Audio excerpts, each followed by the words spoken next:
dans un nouveau numéro de l'émission Chez Jordan, qui sera diffusé ce vendredi 23 juin sur C8, un célèbre chanteur s'est confié pour la première fois sur sa précédente relation avec Christophe Willem.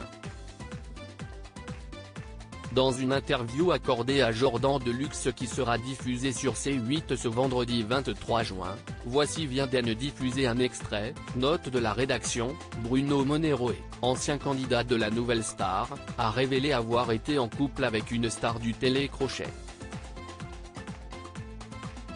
À savoir Christophe Willem. En 2006, on a eu une histoire d'amour. Si est-il quelqu'un que j'ai véritablement aimé?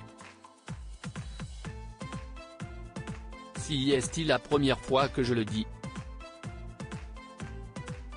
On s'est rencontrés à la Nouvelle Star, on était en duplex, 2 par chambre. Moi j'étais avec Christophe Willem du début jusqu'à la fin de l'aventure. Il y a des histoires qui vous coûtent cher dans votre vie et dans votre carrière. 20 ans plus tard j'ai fait le deuil de tout ça.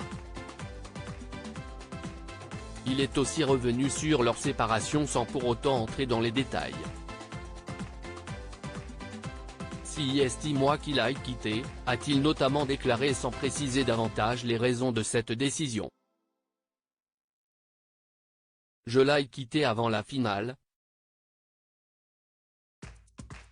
Et tous les jours, pendant qu'on sortait ensemble, je l'avais présenté à ma famille, c'était une histoire sérieuse, on devait habiter ensemble après la Nouvelle Star. Et quand son premier album est sorti, il y a une chanson qui s'appelait Jacques a dit et cette chanson disait, Jacques a dit cours, Jacques a dit vol mais pas le jour où je décolle. Parce que si est-il là où je l'ai quitté, a-t-il également ajouté. Une histoire qui comptait donc beaucoup pour tous les deux, comme l'a rappelé celui qui également était au casting des Anges de la télé-réalité. Tous les jours, il me disait qu'il m'aimait. D'après ce qu'il m'a dit, j'étais son premier garçon, sa première expérience avec un garçon depuis leur rupture. Les deux anciens candidats de la Nouvelle Star n'ont plus fait une seule apparition ensemble, même pas lors du prime pour les 20 ans de l'émission en février dernier.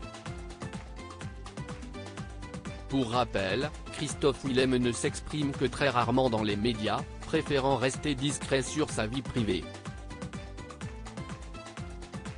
Il faisait toutefois de rares révélations au micro de RTL en juillet 2019 à propos des excès qu'il a eu à cause de sa voix. J'ai compris assez jeune que j'avais une voix un peu spéciale qui était très féminine parce que j'avais systématiquement le droit à bonjour madame au téléphone.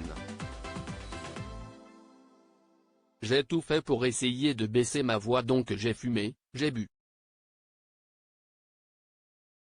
Une histoire qui appartient désormais au passé puisqu'il a justement réussi depuis à être fier de sa voix et à en faire sa principale force.